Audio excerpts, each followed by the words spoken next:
Praise Lord आप सभी को, जय मसीह की। आप सभी का फिर से एक बार स्वागत करते हैं हमारे इस पॉडकास्ट में, जिसका नाम है let's talk with pastor Vishal Samuel, जहाँ पर हम पास्टर से कई ऐसी बातों पर डिस्कशन करते हैं, कई ऐसे टॉपिक्स पर चर्चा करते हैं जो आपके सीखने के लिए आपको मदद करता है। और उम्मीद करते हैं हम पिछले आपने कई पॉडकास्ट में हमारे इस चीज़ों से सीखा है, और उसी उम्मीद के साथ हम एक और एपिसोड के साथ आपके सामने हाजिर हैं। और हम स्वागत करते हैं हमारे पासबान का। यहाँ पर आप हमारे साथ जुड़े हैं यहाँ पर, और हमारे इस चर्चा में हमारे साथ हैं, इसलिए हम आपका स्वागत करते हैं। आज हम जिस टॉपिक पर चर्चा करने जा रहे हैं वो काफ़ी हेल्पफुल हमारे लिए भी है और आपके लिए भी हो सकता है।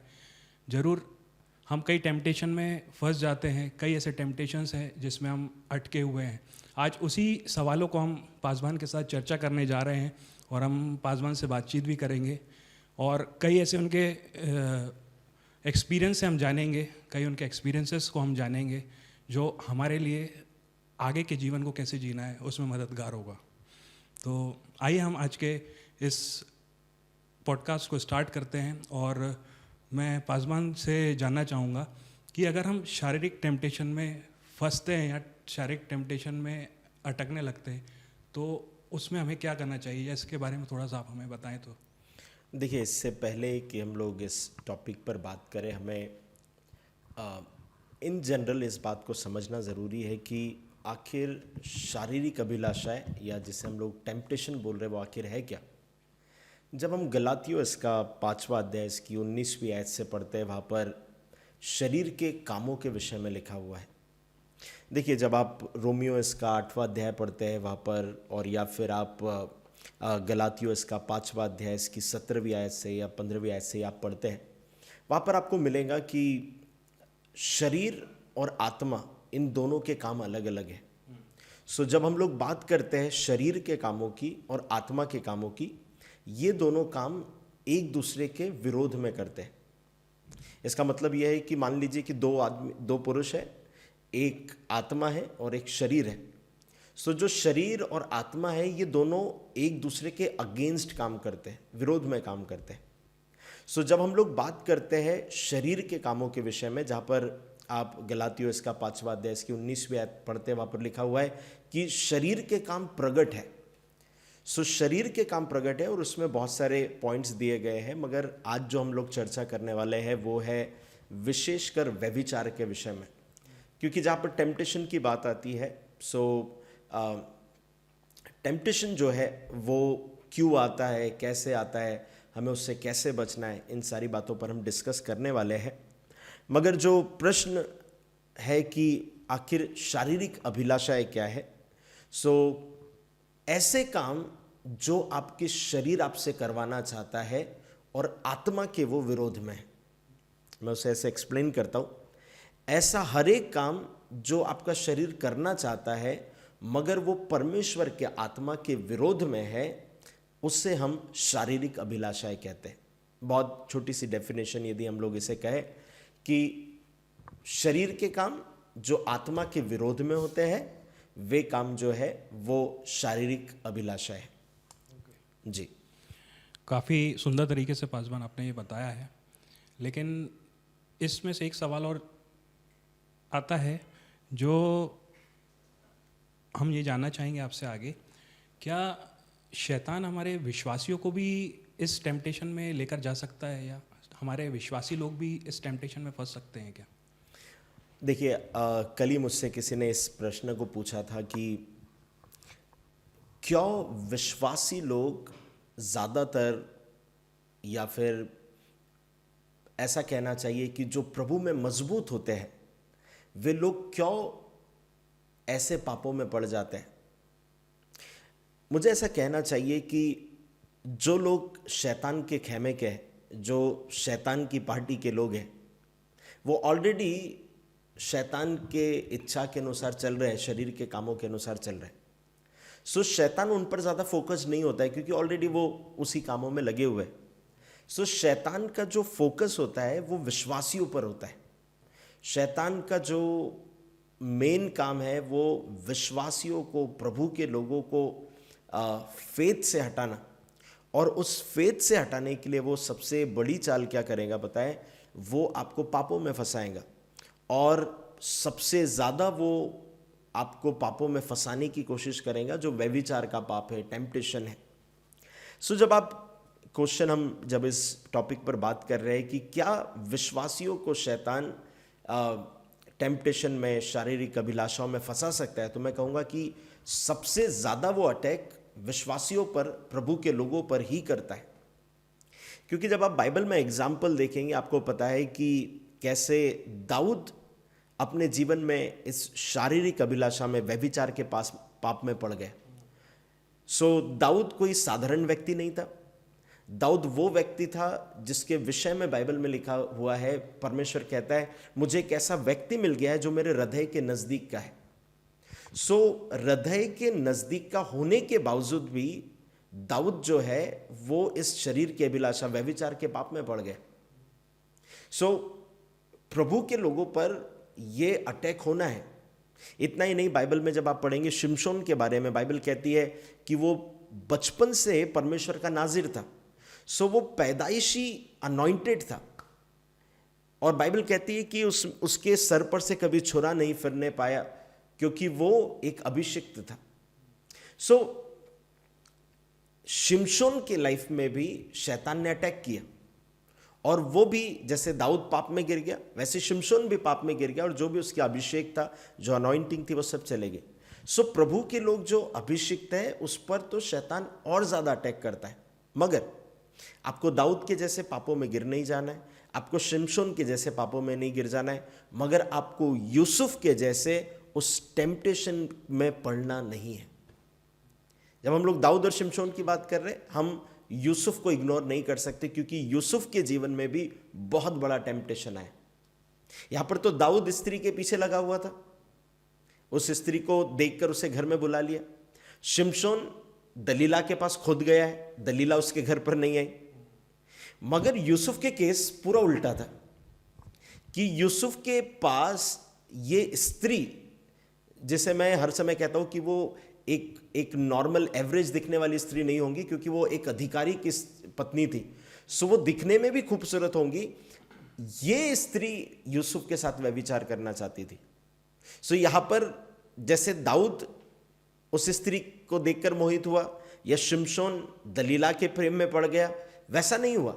ये स्त्री यूसुफ के प्रेम में पड़ गई थी, मगर बाइबल कहती है कि यूसुफ वहां से भाग निकला।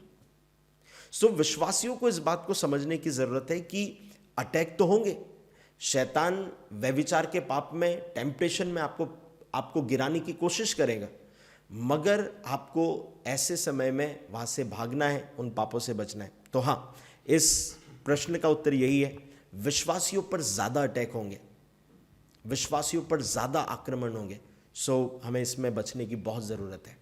ओके, बहुत अच्छे तरीके से आपने ये बताया है। ज़रूर आपने जैसे शिमशोन के बारे में बताया, दाऊद के बारे में बताया, और इतने कैरेक्टर्स ऐसे जो बाइबल में बहुत मशहूर रहे, वो भी इस टेम्पटेशन में फंस गए। तो आज के समय हम विश्वासियों को इस स्ट्रेटजी से कैसे पार पाना चाहिए, या अगर शैतान हमें इस टेम्पटेशन में फंसाना चाह रहा है तो उसकी स्ट्रेटजी को विश्वासी लोग कैसे समझ सकते हैं? देखिए, ये जो प्रश्न है, कई लोग शैतान को ब्लेम करते हैं कि शैतान ने मुझे पाप में गिरा दिया, शैतान ने मुझे पाप में गिरा दिया। शैतान आपको पकड़ करके पाप नहीं करवाता है। जैसे जो सर्प था, जब वो हवा के पास गया तो उसने फल तोड़कर हवा के हाथ में नहीं दिया, उसने अपनी बातों से उसके साथ उसके माइंड को डाइवर्ट किया, उसे कुछ ऐसे प्रश्न पूछे। शैतान ने फल पकड़कर नहीं खिलाया, उसने हवा के माइंड को खराब किया, उसने प्लानिंग करी, उसने स्ट्रैटेजी बनाई, उसने प्रश्न बनाए और उस तरीके से उसने हवा के माइंड को करप्ट किया। सो शैतान कभी भी हमें पकड़कर पाप नहीं करवाता है, वो हर समय एक स्ट्रैटेजी बनाता है, वो हर समय एक प्लानिंग बनाता है। सो हर एक विश्वासी के लाइफ में शैतान की स्ट्रैटेजी है कि वो कैसे पाप में गिराए। चाहे मैं हूं, आप है, कोई भी विश्वासी है, बड़ा विश्वासी, छोटा विश्वासी, पास्टर हो, कोई भी क्यों ना हो, चर्च का एक अच्छा बिलीवर हो, शैतान उसकी लाइफ में स्ट्रेटेजी के तहत आएगा। सो हमें इससे पहले कि वो स्ट्रेटेजी को शैतान हमारी लाइफ में लाए, हमें स्ट्रेटेजी समझना है। सो उसकी पहली स्ट्रेटेजी क्या होती है पता है? वो सबसे पहले आपको अकेला जब देखता है वो आप पर आक्रमण करता है। जब आप अकेले होते हैं, शैतान वहां पर आपको कुछ ऐसा दिखाएगा, आपको कुछ ऐसी बातें आप तक कन्वे करेगा जिसमें आप पाप में गिर जाए। इसलिए आप देखेंगे दाऊद जब पाप में पड़ा उस समय वो घर पर अकेला था, जबकि उसे होना था युद्ध के क्षेत्र में। उसका जो जॉब था, उसका जो काम था, उसकी जो रिस्पॉन्सिबिलिटी थी वो ये थी कि वो उस समय युद्ध करने जाए, मगर वो युद्ध करने नहीं गया, वो अकेला था।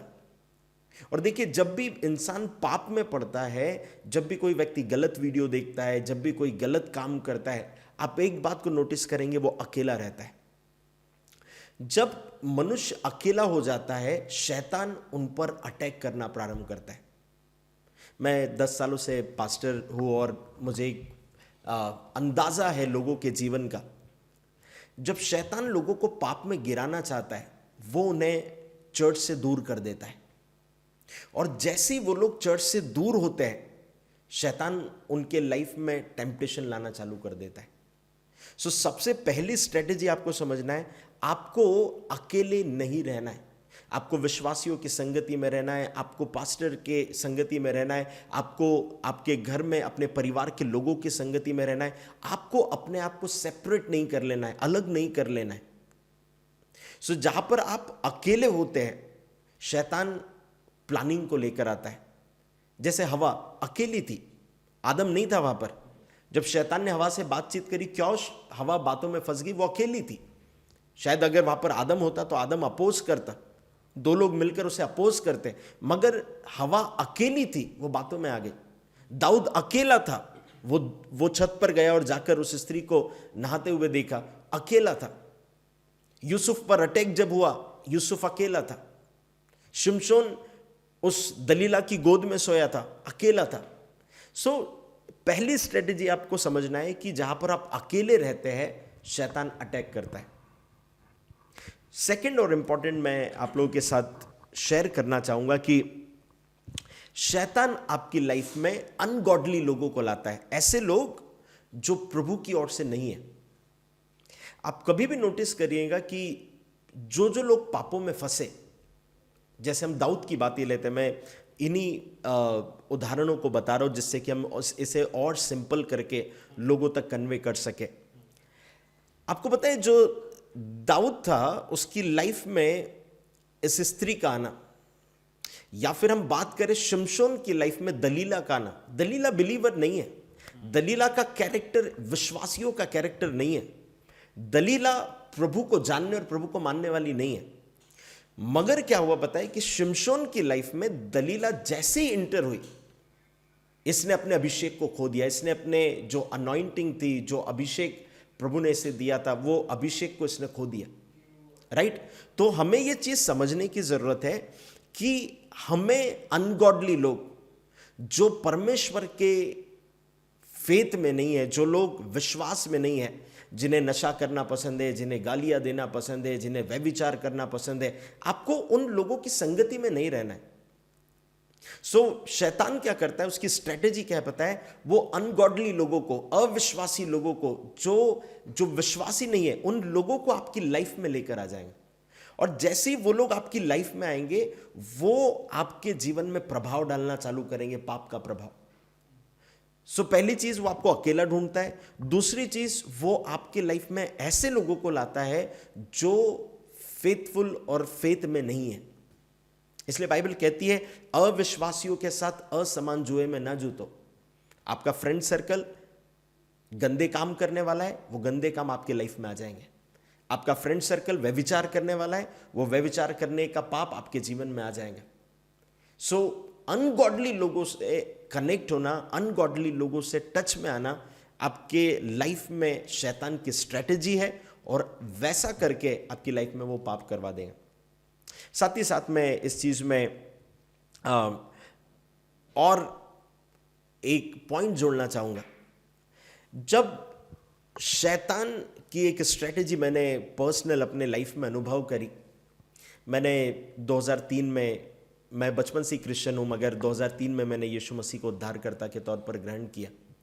2003 में जब मैंने प्रभु को ग्रहण किया, मैंने जस्ट अपनी 12th पास करी थी और एक जवानी के समय में जस्ट हम इंटर हो रहे हैं और 2003 का वो समय था, मैंने अपने जीवन को प्रभु को दिया।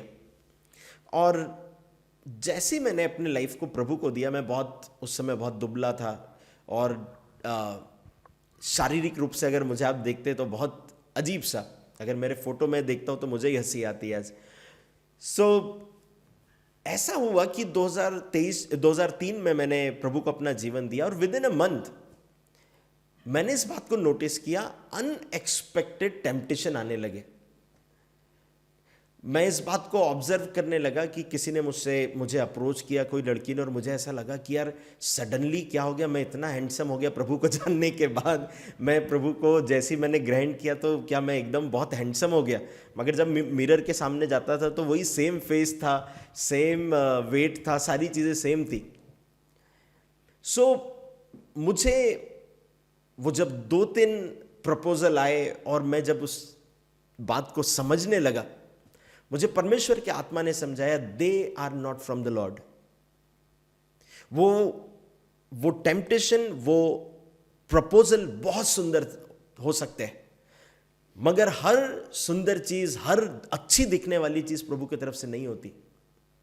इसलिए जो शैतान क्या करता है पता है, कोई भी लड़का अगर या लड़की विश्वास में आगे बढ़ रही है, उनके सामने ऐसे टेम्पटेशन लेकर आएगा और लड़का लड़की सोचेंगे यार इतना सुंदर लड़का या इतनी सुंदर लड़की मुझे अप्रोच कर रही है, शायद मैं बहुत अच्छा हूं दिखने में। नहीं, आपको समझने की जरूरत है, आप दिखने में वैसे ही हो, मगर ये शैतान का अटैक है आपकी लाइफ पर।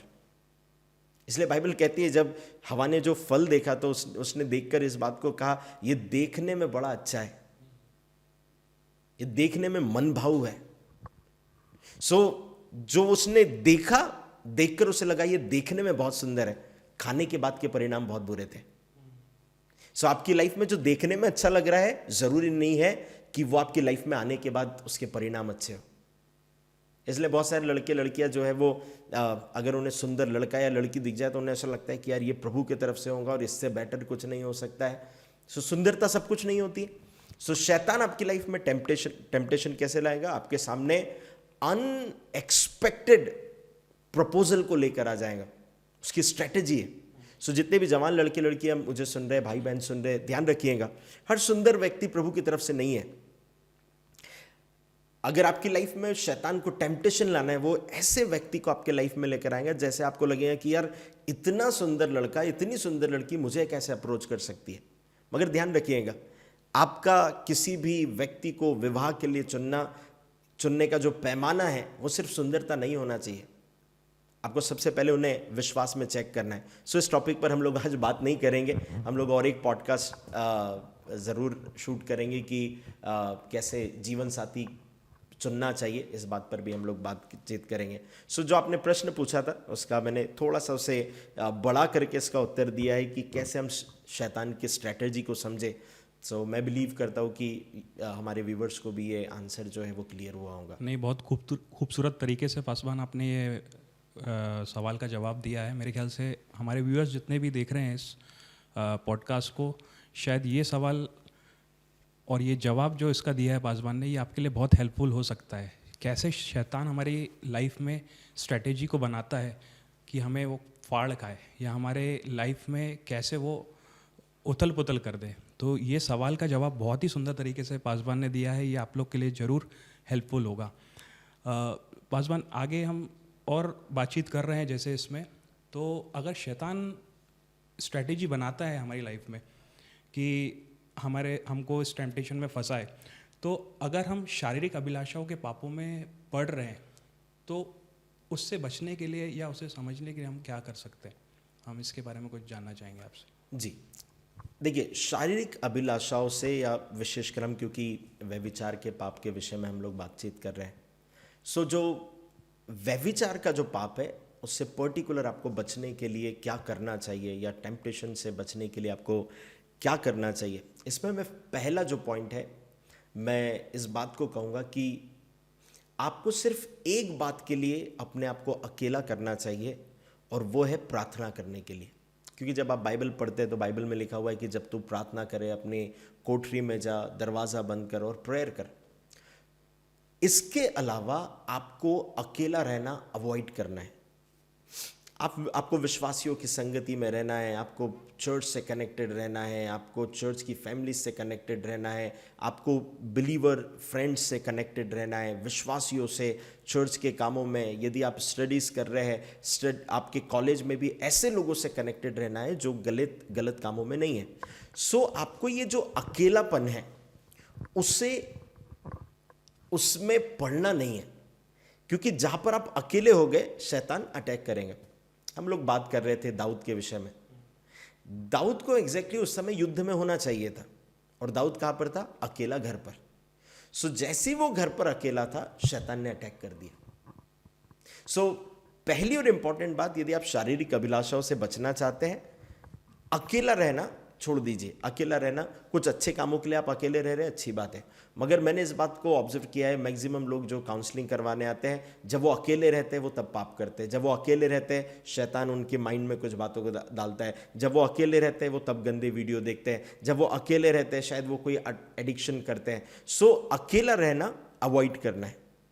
सेकेंड और इम्पॉर्टेंट बात, जब आप मत्ती का 5वां अध्याय इसकी 27 और 28वें आयत में पढ़ते हैं, वहां पर लिखा हुआ है कि यदि तुमने किसी स्त्री के विषय में गलत सोचा भी, इसका मतलब यह है तुमने व्यभिचार कर लिया। सो सेकंड और इंपॉर्टेंट बात क्या है पता है? कि आपने अगर कुछ गलती से भी गलत देख लिया, क्योंकि इन दिनों में आप सोशल मीडिया पर हो, बहुत सारी ऐसी चीजें होंगी जो आपको गलत दिख जाती होंगी। सो आपको यदि व्यभिचार के पाप से बचना है, आपको जो आपने गलती से भी देख लिया है, you should not imagine that again and again. आप कई ऐसे कैदी जिन्होंने व्यभिचार का पाप किया, किसी के साथ रेप किया या सारी चीजें, यदि आप उनके बारे में पढ़ोगे या उनके बारे में आप सुनोगे तो आपको एक उनकी लाइफ से पता चलेगा कि वे पॉर्न वीडियो देखने के, गंदे वीडियो देखने के बहुत ज़्यादा एडिक्टेड होंगे। वो लोग क्या करते हैं पता है? कि जब उन्होंने गंदा वीडियो देखा, वो इमेजिन करते हैं। जब वो इमेजिन करते हैं, उन्हें अगर कोई भी ऐसी अपॉर्चुनिटी मिल गई जहां पर वो किसी स्त्री के साथ गलत काम कर सकते हैं, वो उस गुनाह को अंजाम दे देते हैं। अचानक से नहीं होता है, कोई धार्मिक स्थल से आया और जाकर व्यभिचार कर देगा, ऐसा नहीं होता। मगर जो व्यक्ति बार बार मेडिटेट कर रहा है उस चीज को, बार बार सोच रहा है उस चीज को, और जवान लड़कों के लाइफ में ये सबसे ज़्यादा प्रॉब्लम होती है, क्योंकि उनके लाइफ में जो एडिक्शन या फिर कुछ गलत आदतें उन्हें लग जाती है, वो इसीलिए भी होता है क्योंकि वो चीज़ें इमेजिन कर रहे हैं, वो चीज़ें वो सोच रहे हैं। उन्होंने कुछ गंदा देखा, वो सोच रहे हैं। उन्होंने कुछ गंदी चीज़ देख ली, गलती से भी देखी, उसे वो इमेजिन कर रहे हैं। और ये इमेजिनेशन का वर्ल्ड जो है वो उन्हें व्यभिचार में ढकेल देता है। बाइबल कहती है तुमने यदि इस बात को सोचा भी मन में, इसका मतलब तुमने व्यभिचार तुम कर चुके। सो दूसरी और इंपॉर्टेंट बात यह है, आप यदि कोई गलत चीज आपके सामने आ भी रही है, आपको इमेजिन नहीं करना है, आपको बार बार उसे सोचना नहीं है। आपको आपकी थॉट प्रोसेस को कंट्रोल करते आना चाहिए। आपको ये चीज कि मैं ये गलत चीज है मेरे सामने आ गई, मैं इसे सोचूंगा नहीं, मैं कुछ अच्छा सोचूंगा, मैं कुछ सही सोचूंगा। सो आपका सोचना बहुत इंपॉर्टेंट है। यदि आपने आपकी सोच पर कंट्रोल कर लिया, आपने अपने शरीर की अभिलाषाओं पर कंट्रोल कर लिया। सो दूसरा जो इंपॉर्टेंट है, इसका मैं थोड़ा सा 3-4 पॉइंट इसमें लूंगा जो बहुत ज़रूरी है हमारे व्यूअर के लिए भी, कि इस बात को समझे कि कैसे हम व्यभिचार के पाप से बच सकते हैं। तीसरा और इंपॉर्टेंट है कि जैसे ही पाप आपके सामने होता है, हम शारीरिक अभिलाषा से कैसे बचे, जैसे ही पाप आपके सामने होता है, आपको तुरंत क्या करना है पता है? आपको परमेश्वर के वचनों को याद करना है। देखिए, आपके सामने टेम्पटेशन है, कुछ गलत है और आपकी गलत करने की इच्छा हो रही है, और यदि आप बाइबल का कोई वर्स बोल रहे हैं, आप चाहकर भी आप पाप नहीं कर पाएंगे। सी, जब यीशु मसीह के सामने शैतान ने पाप लाने की कोशिश करी, वो पाप इस प्रकार का नहीं था, कोई और पाप था। वो लालच दे रहा था, वो प्राइड बता रहा था, सारी चीजें थी। सो जब शैतान ने इस टेम्पटेशन को लाने की कोशिश करी, यीशु ने क्या किया पता है? यीशु ने बाइबल में लिखे हुए वर्ड को, परमेश्वर के वर्ड को बोलना प्रारंभ किया। सो जब आप भजन संहिता इसके 119वें अध्याय में भी पढ़ते हैं, वहां पर लिखा हुआ है, जवान अपनी चाल को किस उपाय से शुद्ध रखे? केवल तेरे वचन के अनुसार सावधान रहने से। सो जैसी आपके सामने पाप आया, आपको क्या करना है? आपको वर्ड को याद करना है। मान लीजिए आपने व्यभिचार का कोई गंदा पाप देखा और वो आपके आंखों से, आपके दिमाग में, आपके शरीर में आ रहा है। आपको तुरंत रियलाइज करना है कि मुझे ये जो शरीर है वो परमेश्वर के आत्मा का मंदिर है, मुझे इसे खराब नहीं करना है। सो जैसे आपने वर्ड बोला, जैसे प्रभु के वचन को आपने प्रोक्लेम किया, ऑटोमेटिकली क्या होगा पता है? आप उस टेम्पटेशन में पड़ेंगे नहीं। आपको वो पाप मेडिटेट नहीं करना है, मगर आपको उसके जगह पर परमेश्वर के वचन को मेडिटेट करना चालू करना है। सो जैसे टेम्पटेशन आया, आपने वचन मेडिटेट करे, आप तुरंत उस थॉट को, उस पाप को भूल जाएंगे। और जैसे ही आप उस पाप को भूल जाएंगे, आप शरीर की अभिलाषाओं में नहीं पड़ेंगे। मैं इसमें और एक पॉइंट को जो है वो ऐड करना चाहूंगा। देखिए, यूसुफ के लाइफ में जब टेम्पटेशन आया, एक सुंदर स्त्री उसके साथ व्यभिचार करना चाह रही है, घर पर कोई नहीं है, और यदि वो उस स्त्री के साथ व्यभिचार करता है, गलत काम करता है, वो प्रसन्न होंगी, वो इस यूसुफ की तारीफ स्वामी से कर देंगी, सब कुछ अच्छा हो जाएगा। मगर यूसुफ परमेश्वर का भय मानने वाला था, तो उसने क्या किया? बाइबल कहती है यूसुफ अपने वस्त्रों को छोड़कर भागा। अगर आप इस चीज को इमेजिन करेंगे तो आपको समझ में आएगा कि यूसुफ को के लाइफ में टेम्पटेशन सिर्फ बोलकर नहीं आया कि स्त्री ने बोला कि तुम मेरे साथ व्यभिचार करोगे, और यूसुफ बोला कि नहीं, मैं नहीं करूंगा, और बात खत्म हो गई। नहीं, अगर आप इसे सोचेंगे, बाइबल कहती है यूसुफ अपने वस्त्रों को छोड़कर भागा। इसका मतलब यह है उस महिला ने यूसुफ पर पूर्ण तरीके से इस बात को प्रेशराइज किया कि मुझे तुम्हारे साथ व्यभिचार करना है। और यूसुफ उस स्थान पर उस पाप को देखकर बाइबल कहती है यूसुफ अपने वस्त्रों को छोड़कर भागा। अगर आपको अभिलाषाओं से बचना है, जहां आपको टेम्पटेशन का पाप दिखे, भाग जाइए। कुछ लोग बोलते हैं शैतान का सामना करो वो भागेगा। ये वाले पाप के लिए शैतान का सामना बिल्कुल नहीं करना है। ये वाले पाप के लिए आपको लड़ना नहीं है, भिड़ना नहीं है, कुछ नहीं करना है, भागना है। सो जिस मोमेंट पर आपको व्यभिचार का पाप दिखे, सबसे बेहतर स्ट्रेटेजी, भाग जाइए। आपको किसी लड़की ने या लड़के ने एक रूम पर, घर पर बुलाया, भाग जाइए। आपको एक अपॉर्चुनिटी मिली जहां पर कोई अकेला है, भाग जाइए। व्यभिचार के पाप से बचने के लिए सबसे बेहतर तरीका जो यूसुफ ने अपनाया, और वो ये था, यूसुफ वहां से भाग गया। सो ये एक स्ट्रेटेजी है। साथ ही साथ जो एक पॉइंट हमने ऑलरेडी मैं बोल चुका हूं इससे पहले के प्रश्न में, यदि आप अभिलाषाओं से बचना चाहते हैं, अपना जो इनर सर्कल है, जो आप जिन फ्रेंड्स के साथ रहते हो, आप जिन लोगों के साथ रहते हो, उनका बहुत इफेक्ट आपकी लाइफ में पड़ता है। बाइबल कहती है बुरी संगति अच्छे चरित्र को बिगाड़ देती है। आप बुरी संगति में रहकर अच्छा चरित्र मेंटेन करने में आपको प्रॉब्लम होगी। वो बुरी संगति अच्छे चरित्र को बिगाड़ देंगी। बाइबल में ऐसा कहीं नहीं लिखा हुआ है कि अच्छा चरित्र बुरी संगति को सुधार देता है। नहीं, बुरी संगति अच्छे चरित्र को बिगाड़ देंगी। सो आपको बुरी संगति से बचकर रहना है। सो आप अभिलाषाओं से भी बचकर रहेंगे। आप ऐसे क्राउड के अंदर है, ऐसे लोगों के साथ है जो प्रभु की बातें कर रहे हैं, जो प्रभु के विजन की बात कर रहे हैं, दर्शन की बात कर रहे हैं। टेम्पटेशन आपकी लाइफ में आएगा नहीं, आप बचे रहेंगे। सेम टाइम पर दिन भर आप ऐसे लड़कों के साथ रह रहे हो जो दिन भर गंदी बातें कर रहे हैं, जो दिन भर गालियां दे रहे हैं, जो दिन भर गंदी वेबसाइट की बात कर रहे हैं, जो दिन भर गलत बात कर रहे हैं, जो इस लड़की के बारे में उस लड़के के बारे में बात कर रहे हैं, एंड ऑफ द डे आप व्यभिचार के पाप में फंस जाएंगे। सो संगति बहुत इंपॉर्टेंट है। मैं बिलीव करता हूं कि ये आंसर क्लियर हुआ है। जितने व्यूअर्स हमें देख रहे हैं और ख़ासतौर से इतने यूथ हमें देख रहे हैं, ये सवाल आप लोग के लिए बहुत इंपॉर्टेंट है, मुझे ऐसा लगता है, और पासवान ने बहुत खूबसूरती से इसका जवाब दिया है। ये आपके लिए ज़रूर हेल्पफुल होगा। हमने कैसे इस शारीरिक अभिलाषाओं में पड़ने से बच सकते हैं, उसका जवाब पासवान से जाना है। पासवान, हम ये और आपसे जानना चाहेंगे कि अगर कोई ऐसे पाप में पड़ा हुआ है, जैसे हम शारीरिक अभिलाषाओं की बात कर रहे हैं, शारीरिक टेम्पटेशन की बात कर रहे हैं, अगर कोई ऐसे पाप में फंसा हुआ है या बहुत बहुत बेकार तरीके से वो इस पाप में फंस गया है, तो वो उसमें से कैसे बाहर आ सकता है, या वो बाहर आ भी सकता है या नहीं आ सकता? हम इसके बारे में थोड़ा कुछ चर्चा करना चाहेंगे आपसे।